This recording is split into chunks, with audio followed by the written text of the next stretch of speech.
Yeah, great. So we're happy to answer any questions you have about anything on the software, hardware side, where things are going, and yeah, fire away. We have, because the lights are like interrogation lights, we actually cannot see. Ah, there we go. Great. Oh, yeah. All right, cool.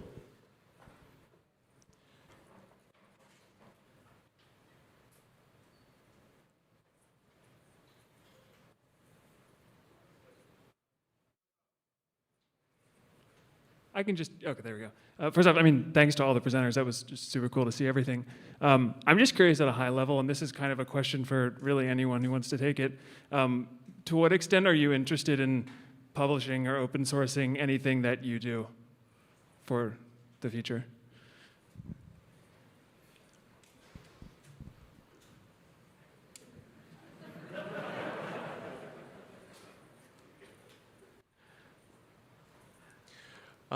Well, I mean, it is fundamentally extremely expensive to create the system, so somehow that has to be paid for. I'm not sure how to pay for it if it's fully open sourced. Yeah, unless people want to work for free.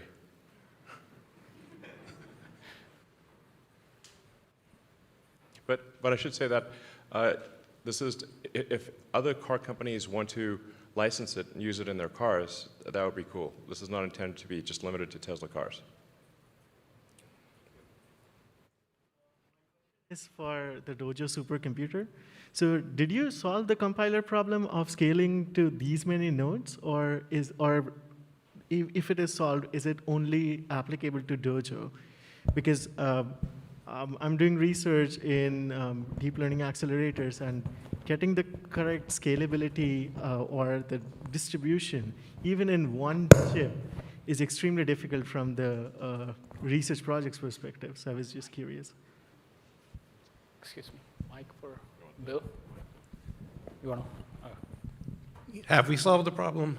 Not yet. Are we confident we will solve the problem? Yes. We have demonstrated networks on prototype hardware now. We have models, performance models showing the scaling. The difficulty is, as you said, how do we keep the localities? If we can do enough model parallel, enough data parallel to keep most of the things local, we just keep scaling. We have to fit the parameters in our working set in our SRAM that we have, and we flow through the pipe. There's plenty of opportunities. Sorry, as we get further scale for further processor nodes, have more local memory trade-offs with bandwidth, we can do more things. But as we see it now, the applications that Tesla has, we see a clear path. And our modularity story means we can have different ratios, different aspects created out of it. I mean, this is something that we chose for our applications internally. Sure. I was just saying that the locality portion of it, given that training is such a soft scaling application, even though you have all this compute and have a high bandwidth interconnect, it could not give you that performance because you're doing computations on limited memory at different locations. So I was that's very curious to me when you said it's solved, because I just jumped onto the opportunity and would love to know more, given that how much you can open source. Right in there. Yeah. Yeah, I guess the proof's in the pudding. So we should have Dojo operational next year, and I think we'll obviously use it for training, video training. I mean, fundamentally, this is about like the primary application initially is we've got vast amounts of video, and how do we train vast amounts of video as efficiently as possible, and also shorten the amount of time. Like if you're trying to train to a task, like just in general, innovation is how many iterations and what is the average progress between each iteration. And so if you can reduce the time between iterations, the rate of improvement is much better. So you know, if it takes like sometimes a couple days for a model to train versus a couple hours, that's a big deal. But the acid test here, and you know, what I've told the Dojo team is like it's successful if the software team wants to turn off the GPU cluster. But if they want to keep the GPU cluster on, it's not successful. So,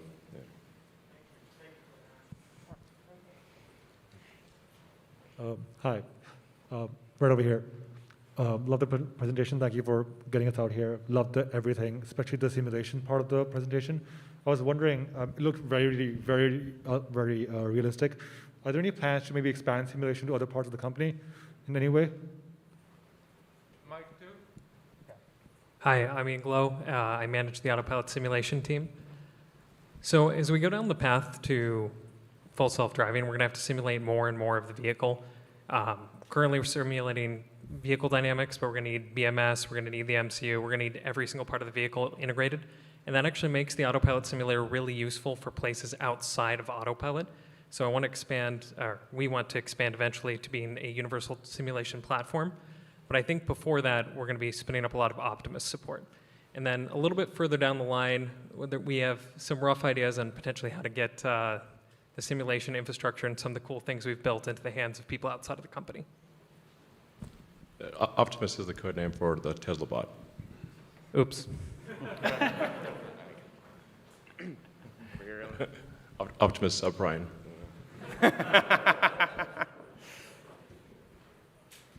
Yeah. Hi, this is Ali Jahanian. Thank you for the great presentation and putting all of these cool things together. Yeah, for a while I have been thinking that the car is already a robot. So why not a human robot? And I'm so happy that today you mentioned that you are going to build such a thing. Especially, I think that this can give opportunity for ways of putting multi-modality together. For instance, we know that in the example that you showed that there was a dog and with some passengers or running together. The language and symbolic processing can really help for visualizing that. So I was wondering if I could hear a little more about this type of putting modalities together, including language and vision, because I have been working with, for instance, mini GPT that Andre put out there. And yeah, I didn't hear much about other modalities that's going into the car, or at least in the simulation. Is there any comment that you could tell us? Well, driving is fundamentally basically almost entirely vision neural nets. Basically, it's running on a biological vision neural net, and what we're doing here is a silicon camera neural net. There is some amount of audio. You want to hear if there's like emergency vehicles, or I guess converse with the people in the car. If somebody's yelling something at the car, the car needs to understand what that is. All the things that are necessary for it to be fully autonomous. Yeah. Thank you.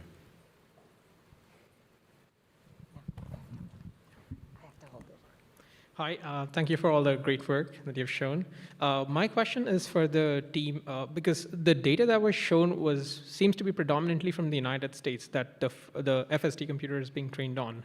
But as it gets rolled out to different countries, which have their own road systems and challenges that come with it, how do you think that it's going to scale? Like I'm assuming like ground up is not a very viable solution. So how does that transfer to different countries?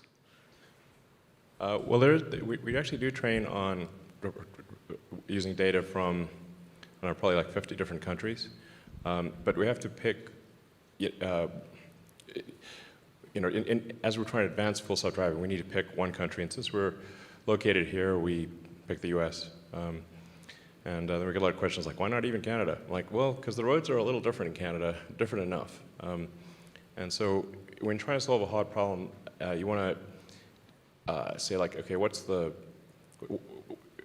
not add additional complexity right now. Let's just solve it for the US, and then we'll extrapolate to the rest of the world. But we do use video from all around the world. Yeah. I think a lot of what we are building is very country agnostic. Fundamentally, all the computer vision components and so on don't care too much about country-specific sort of features. Different countries have roads, and they have curbs, and they have cars, and everything we're building is fairly general for that. Yeah, and then there's the prime directive is don't crash. Right, and that's true for every country. Yes, this is the prime directive. I mean, even right now, the car is pretty good at not crashing. And so just basically, whatever it is, don't hit it. Even if it's a UFO that crash landed on the highway, and still don't hit it.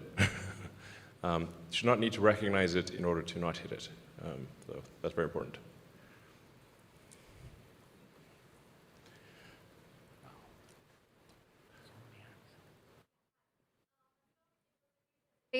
And I want to ask that when you do the photometric process, multi-view geometry, how much of an error do you see? Is it like 1 millimeter, 1 centimeter? So if it's not confidential. Sorry, is the question, what is the resolution? What's the difference between the synthetic? Sure. What is the difference between the synthetically created geometry to the actual geometry? Yeah, it's usually within a couple centimeters, 3 or 4 centimeters. That's the standard deviation. With different kind of modalities to bring down that error. We primarily try to find scalable ways to label. In some occasions, we use other sensors to help benchmark, but we primarily try to use cameras for this system. Okay, thanks. Yeah, I mean, I think we want to aim for the car to be positioned accurately to the sort of centimeter level, something on that order.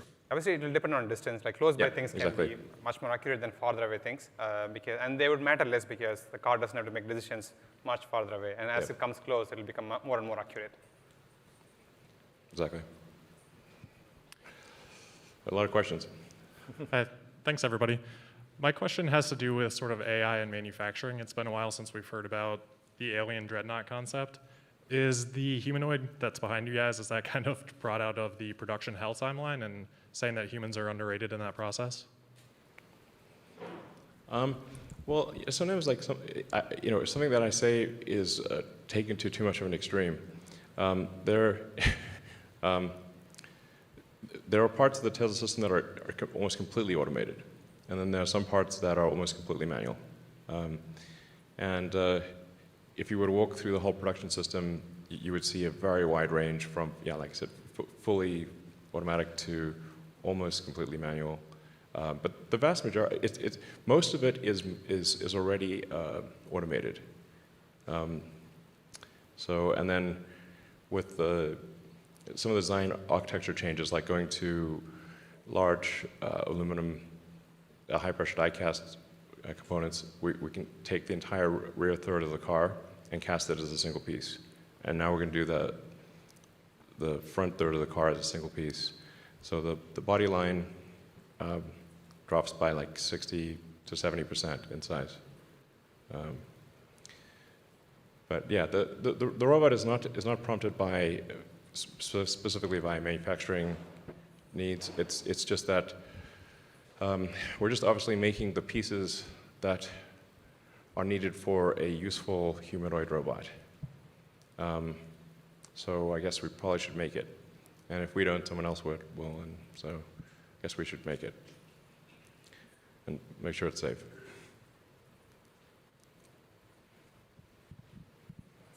I should say, like, also volume manufacturing is extremely difficult and underrated, and we've gotten pretty good at that. So it's also important for that humanoid robot. Like, how do you make the humanoid robot not be super expensive? And Hi. Thank you for the presentation. And my question will be about scaling of Dojo.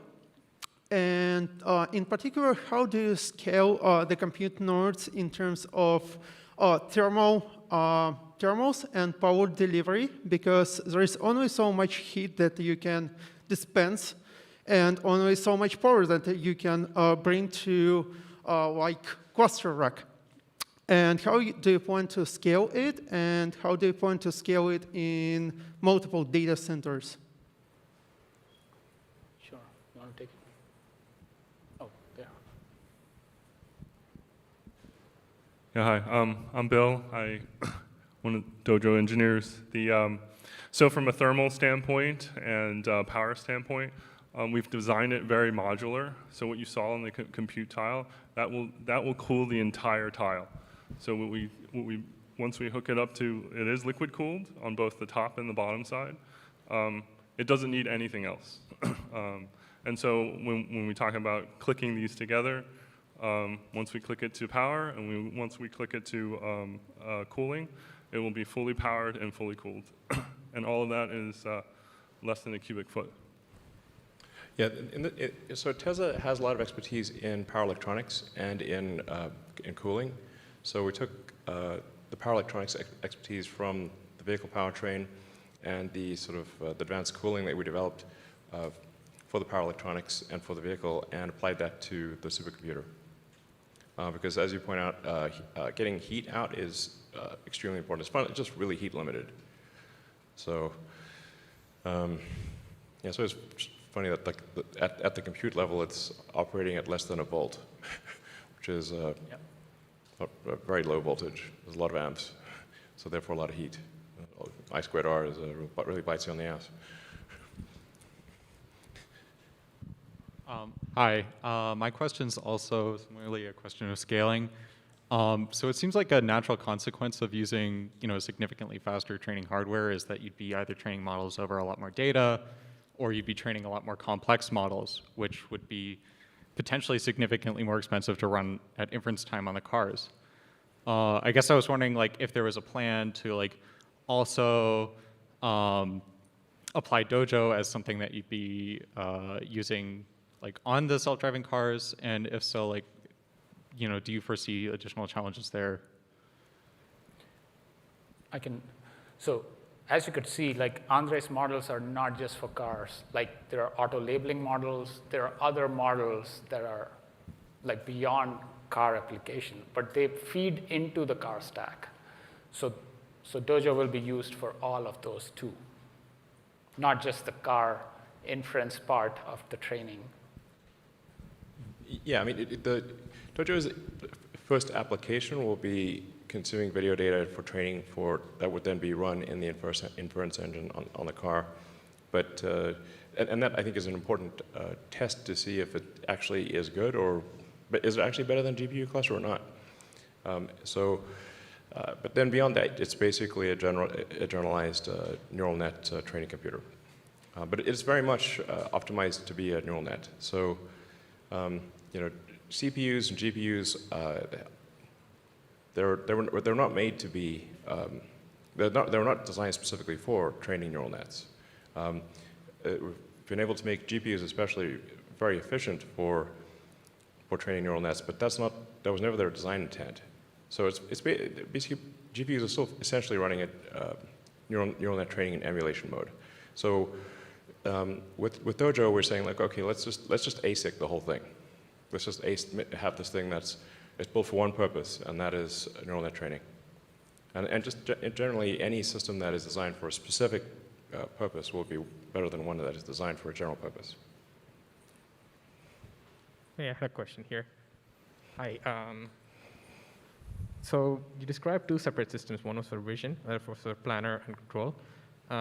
Does Dojo allow you to train networks that cross that boundary? And second thing is, if you were able to train such networks, would you have the onboard compute capability in the FSD system to be able to run that under your tight latency constraints? Thanks. Yeah, I think we should be able to train planner networks on Dojo or any GPUs. It's really invariant to the platform. And I think, if anything, once we make this entire thing end-to-end, it will be more efficient than decoding a lot of these intermediate states. So we should be able to run faster if you make the entire thing end-to-end neural networks. We can avoid a lot of decoding of these intermediate states and only decode the essential things required for driving the car.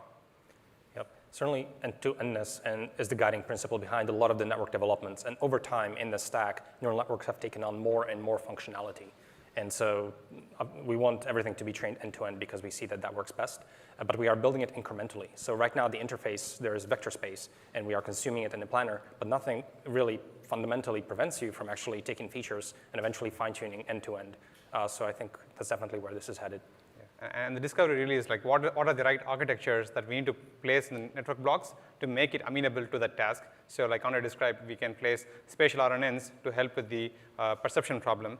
And now it's just neural network. So similarly for planning, we need to bake in search and optimization into the network architecture. And once we do that, you should be able to do planning very quickly, similar to C++ algorithms.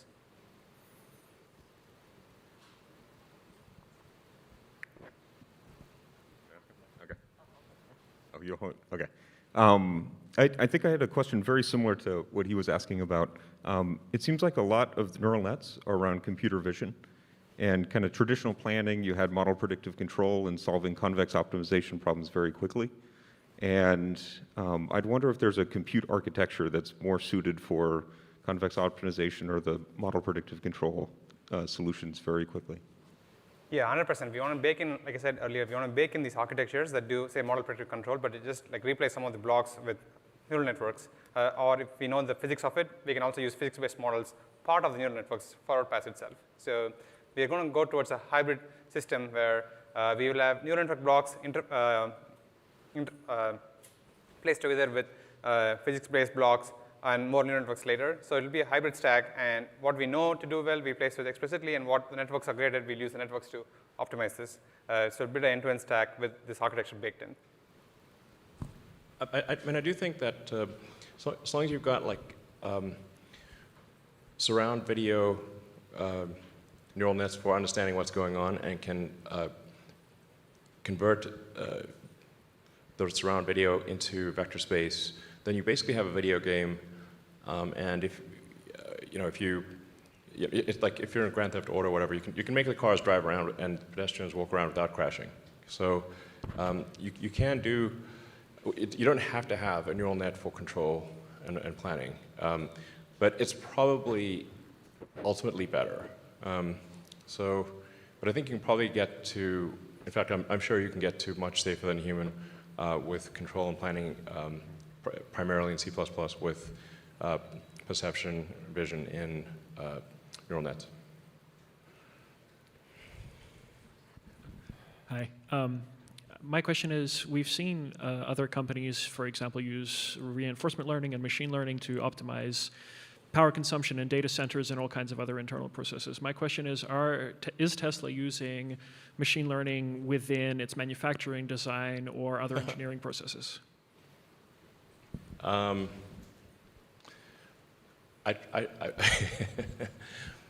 I discourage use of machine learning because it's really difficult. Unless you have to use machine learning, don't do it. It's usually a red flag when somebody says, we want to use machine learning to solve this task. I'm like, that sounds like bullshit. 99.9% of the time, you do not need it. So it's kind of like you reach for machine learning when you need to. No, but I've not found it to be a convenient, easy thing to do. It's a super hard thing to do. Now, that may change if you've got a humanoid robot that can, understand normal instructions. Generally minimize use of machine learning in the factory. Hi. Based on your videos from the simulator, it looked like a combination of graphical and neural approaches. I'm curious what the set of underlying techniques that are used for your simulator and specifically for neural rendering, if you can share. Yeah, so we're doing, at the bottom of the stack, it's just traditional game techniques, just rasterization, real time, very similar to what you'd see in like GTA. On top of that, we're doing real-time ray tracing, and then those results were really hot off the press. We had that little asterisk at the bottom that was from last night. We're going into the neural rendering space. We're trying out a bunch of different things. We want to get to the point where the neural rendering is the the cherry on the top that pushes it to the point where the models will never be able to overfit on our simulator. Currently, we're doing things similar to photorealism enhancement. There's a recent paper enhancing photorealism enhancement. But we can do a lot more than what they could do in that paper because we have way more labeled data, way more compute, and also we have a lot more control over our environments. And we also have a lot of people who can help us make this run at real time. But we're going to try whatever we can do to get to the point where we can train everything just with the simulator if we had to, but we will never have to because we have so much real-world data that no one else has. It's just to fill in the little gaps in the real world. Yeah, I mean, the simulator is very helpful when there's like these rare cases, like collision avoidance right before an accident. And then, ironically, the better our cars become at avoiding accidents, the fewer accidents there are. So then our training set is small. So then we have to make them crash in the simulation. So it's like, okay, minimize potential injury to pedestrians and people in the car. You have 5 meters, you're traveling at 20 meters per second. What actions would minimize probability of injury? And we can run that in sim. So, like cars driving down the wrong side of the highway, that kind of thing. Happens occasionally, but not that often. For your humanoid context, I'm wondering if you've decided on what use cases you're going to start with and what the grand challenges are in that context to make this viable. Well, I think for the Tesla bot, Optimus, it's basically going to start with just dealing with work that is boring, repetitive, and dangerous. Basically, what is the work that people would least like to do? Yeah.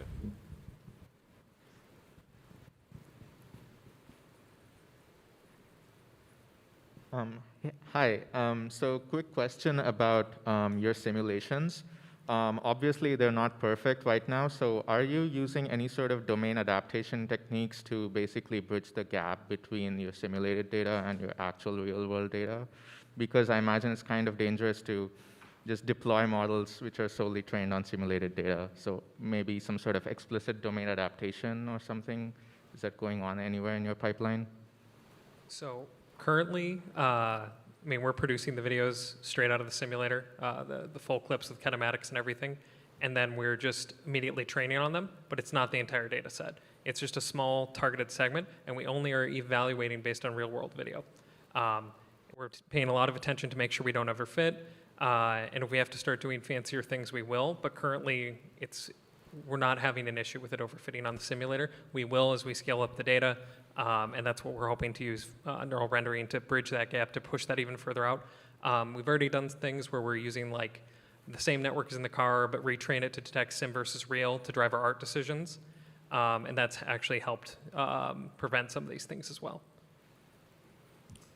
Yeah, just to emphasize that overwhelmingly, the data set is the real video from the cars on the actual roads. Nothing's weirder or has more corner cases than reality. It gets really strange out there. But then if we find, say, a few examples of something very odd, and there's some very odd pictures we've seen, then in order to train it effectively, we want to create simulations, say 1,000 simulations that are variants of that quirky thing that we saw, to fill in some important gaps and make the system better.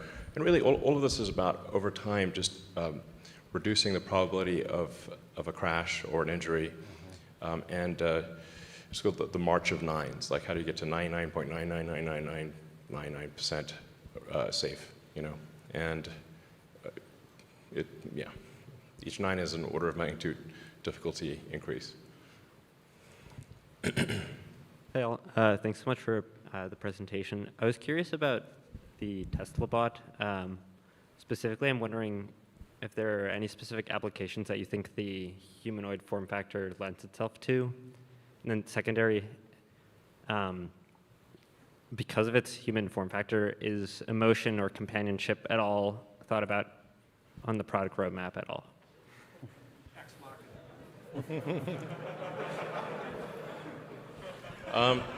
Well, we certainly hope this does not feature in a dystopian sci-fi movie.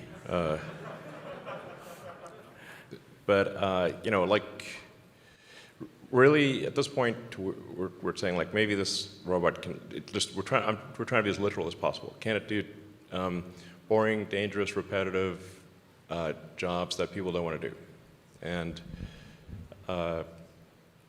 you know, once we can have it do that, then maybe it can do other things too. But that's the thing that would be really great to have. So it could be your buddy too. I mean, you can buy one and have it be your friend and whatever. I'm sure that people will think of some very creative uses. So firstly, thanks for the really incredible presentation. My question's on the AI side. So one thing we've been seeing is that with some of these language modeling AIs, we've seen that scaling has just had incredible impacts in their capabilities and what they're able to do. So I was wondering whether you're seeing similar kinds of effects of scaling in your neural networks and your applications. Absolutely. A bigger network, typically we see it performs better, provided you have the data to also train it with. And this is also what we see for ourselves. Definitely in the car, we have some latency consideration to be mindful of. And so there we have to get creative to actually deploy much, much larger networks.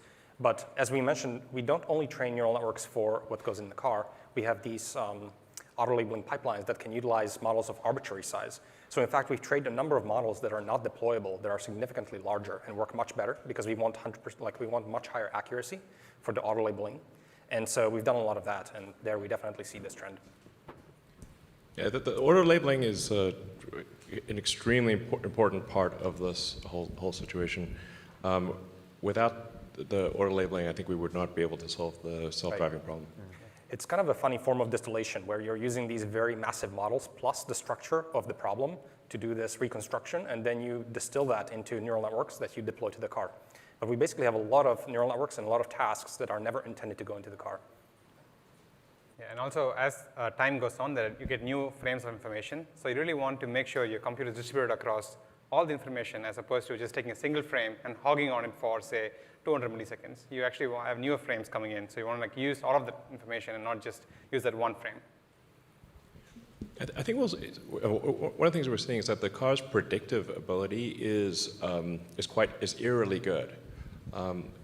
It's really getting better than human in terms of predicting, like you say, like predict what this road will look like when it's out of sight, like it's around the bend, and it predicts the road with very high accuracy. You know, predict pedestrians or cyclists wherever behind, you know, where it just sees a little corner of the bicycle and a little bit through the windows of the bus. And its ability to predict things is going to be much better than humans, like really way beyond. Right. Yeah, we see this often where we have something that is not visible, but the neural network is making up stuff that actually is very sensible. Sometimes it's eerily good, and you have to you're wondering this is in the training set. And actually in the limit, you can imagine the neural net has enough parameters to potentially remember Earth. So in the limit, it could actually give you the correct answer, and it's kind of like an HD map baked into the weights of the neural net. Yeah.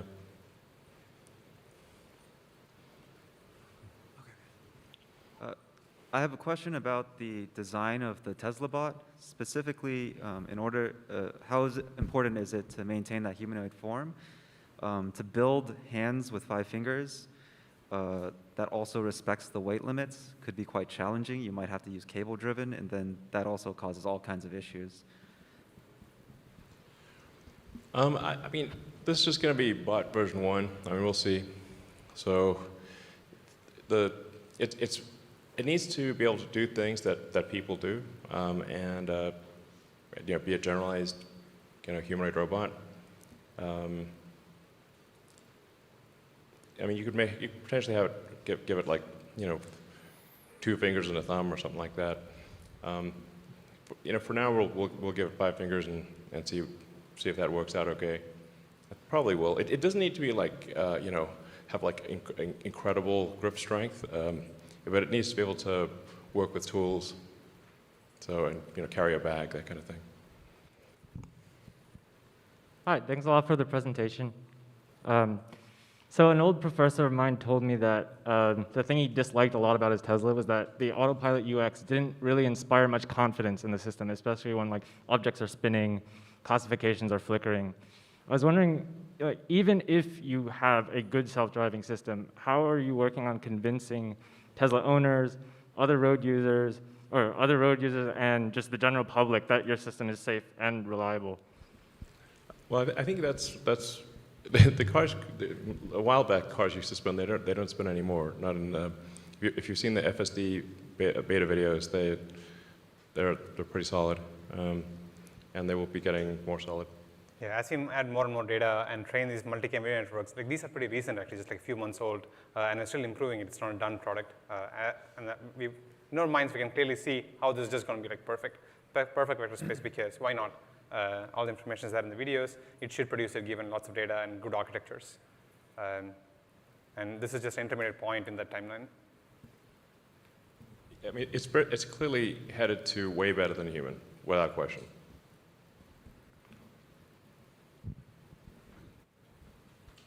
My turn? Oh, hi, here.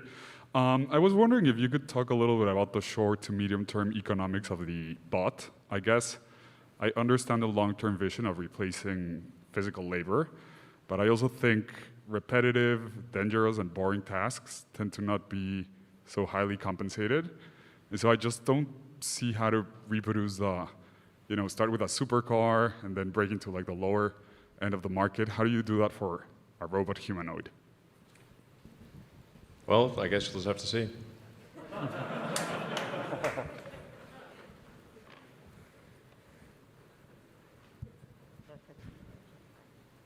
Hello. Hi.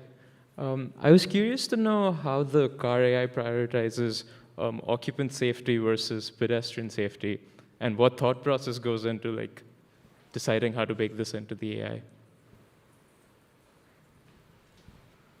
Well, I mean, the thing to appreciate is that from the computer standpoint, everything is moving slowly. So to a human, things are moving fast. To the computer, they are not moving fast. So I think this is, in reality, somewhat of a false dichotomy. Not that it will never happen, but it will be very rare. If you think of it as like, going the other direction, like rendering, with full ray tracing, neural net enhanced graphics on something like Cyberpunk or any advanced video game, doing 60 frames a second, perfectly rendered. Like, how long would it take a person to even render one frame, and without any mistakes? Can't be done. I mean, it would take like a month just to render one frame out of 60 in a second in a video game. It's computers are fast and humans are slow. I mean, for example, on the rocket side, you cannot steer the rocket to orbit. We actually hooked up a joystick to see if anyone could steer the rocket to orbit, but you need to react at roughly 6-7 hertz. People can't do it. Not even that's pretty low, We're talking more like aiming for like 30 hertz type of thing. Hi, over here. With hardware 3, there's been lots of speculation that with larger nets, it's hitting the limits of what it can provide. How much headroom has the extended compute modes provided, and at what point would hardware 4 be required, if at all? Well, I'm confident that hardware 3 or the full self-driving computer 1 will be able to achieve full self-driving at a safety level much greater than a human, probably, I don't know, at least 200 or 300% better than a human. Then obviously there will be a future hardware 4 or full self-driving computer 2, which we'll probably introduce with the Cybertruck, so maybe in about a year or so. probably, well, they'll be about 4 times more capable, roughly. But it's really just going to be like, can we take it from, say, for argument's sake, 300% safer than a person to 1,000% safer? Just like there are people on the road who, with varying driving abilities, but we still let people drive. You don't have to be the world's best driver to be on the road. So as we see, so yeah. You guys want to say anything? All right. So are you worried at all, since you don't have any depth sensors on the car, that people might try like adversarial attacks, like printed out photos or something to try to trick the RGB neural network? Yeah, like what? Pull some like Wile E. Coyote stuff, like paint the tunnel on the wall. It's like, oops. We haven't really seen much of that. I mean,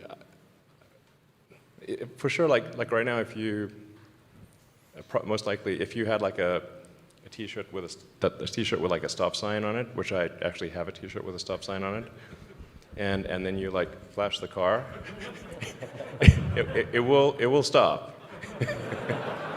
I proved that. But we can obviously, as we see these adversarial attacks, then we can train the cars to, notice that, well, it's actually a person wearing a T-shirt with a stop sign on it, so it's probably not a real stop sign. Yeah. Hi, my question is about the prediction and the planning. I'm curious, how do you incorporate uncertainty into your planning algorithms? Do you just basically assume, you mentioned that you run the autopilot for all of the other cars on the road. Do you assume that they're all going to follow those rules, or are you accounting for the possibility that, well, they might be bad drivers, for example? Yeah, we do account for multimodal futures. It's not that we just choose one. We account for, okay, this person can actually do many things. And we use their actual physics and kinematics to make sure that they're not doing a thing that would interfere with us before we act. So if there's any uncertainty, we are conservative and then would yield to them. Of course, there's a limit to this, because if you're too conservative, then it's probably not practical. So at some point, we have to assert. And even then, we make sure that the other person can yield to us and act sensibly. I should say, before we introduce something into the fleet, we will run it in shadow mode, and we'll see what would this neural net, for example, have done in this particular situation. And then effectively, the drivers are training the net. So if the neural net would have controlled and say veered right, but the person actually went left, and it's like, oh, there was a difference. Why was there that difference? Yeah, and secondly, we also all the human drivers are essentially training the neural net as to what is the correct course of action, assuming it doesn't then end up in a crash. It doesn't count in that case. Yeah, and secondly, we have various estimates of uncertainty like flicker, and when we observe this, we actually say if you're not able to see something, we actually slow down the car to be, again, safe and get more information before acting. Yeah, we don't want to be brazen and just go into something that we don't know about. We only go into places where we know about. Yeah, yeah. It should be like, aspirationally, the car should be the less it knows, the slower it goes. Yeah. This is not true at some point, but now it's improving. Yeah. Should be speed proportionate to confidence.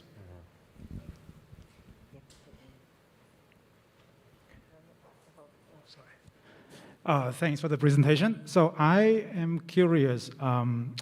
Appreciate the fact that the FSD is improving, but if you have the ability to improve one component along the AI stack that presented today, whether it is simulation, data collections, planning and control, etc., which one, in your opinion, is going to have the biggest impact for the performance of the full self-driving system?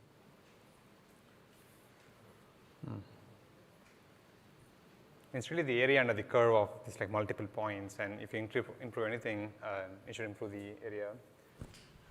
I mean, the short term, it's arguably we need all of the nets to be surround video. And so we still have some legacy.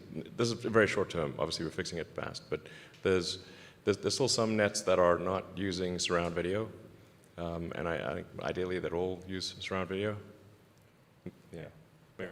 Yeah. I think a lot of puzzle pieces out there for success. We just need more strong people to also just help us make it work. Yeah, that is the actual bottleneck. So that is the actual bottleneck, I would say, and really one of the reasons that we are putting on this event. Exactly. Well said, Andre. That there's just a tremendous amount of work to do to make it work. So that's why we need talented people to join and solve the problem.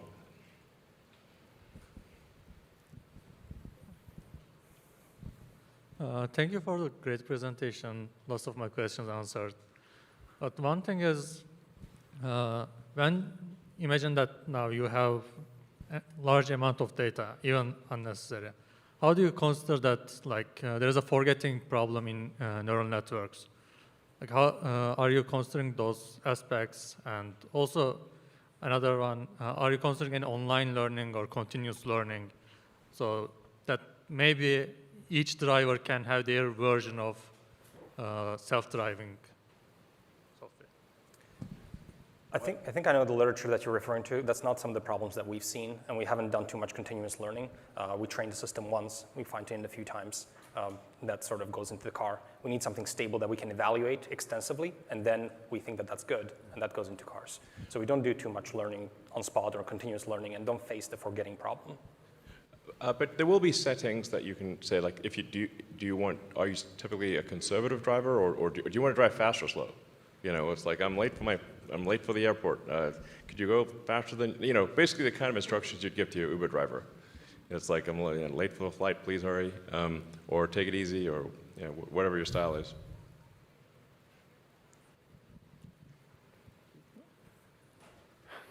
So let's take a few more questions here. And then we'll call it a day. All right. So as our models have become more and more capable, and I guess you're deploying these models into the real world, one thing I guess that's possible is for AI to become more, I guess, misaligned with what humans desire. So I guess, is that something that you guys are worried about as you guys deploy more and more robots? Or do you guys we'll solve that problem when we get there? Yeah, I think that we should be worried about AI. Now, what we're trying to do here is, say, narrow AI, pretty narrow, like just make the car drive better than a human. And then have the humanoid robot be able to do basic stuff. So at the point at which you sort of start to get to superhuman intelligence, I don't know, all bets are off. But and that'll probably happen. But what we're trying to do here at Tesla is make useful AI that people love and is unequivocally good. That's our, we'll try to aim for that. Okay, maybe one more question. Hi, my question is about the camera sensor. In the beginning of the talk, you had mentioned about building a synthetic animal. And if you think about it, a camera is a very poor approximation of a human eye. And a human eye does a lot more than take a sequence of frames. Have you looked into, there are these days are cameras like event cameras. Have you looked into them? Or are you looking into a more flexible camera design or building your own camera, for example? Well, with Hardware 4, we will have a next generation camera. But I have to say that the current cameras, we have not reached the limit of the current cameras. And I'm confident we can achieve full self-driving with much higher safety than humans with the current cameras and current compute hardware. But it'd be good to be 1,000% better rather than 300% better. So we'll see continued evolution on all levels in pursuit of that goal. And I think in the future, people will look back and say, wow, I can't believe we had to drive these cars ourselves. It'll self-driving cars will just be just a normal, like self-driving elevators. Elevators used to have elevator operators. And there's someone there with a big relay switch operating the elevator. And then every now and then they'd get tired or make a mistake and shear somebody in half. So, so now we made the elevators automatic, and you just go and you press the button, and you can be in a 100-story skyscraper and don't really worry about it. Just go in and press the button, and the elevator takes you where you want to go. But it used to be that all elevators were operated manually. It'll be the same thing like for cars. All cars will be automatic, and then and electric, obviously. So there will still be some gasoline cars and some manual cars, just like there are still some horses. So, all right. Well, thanks everyone for coming, and I hope you enjoyed the presentation, and thank you for the great questions. All right.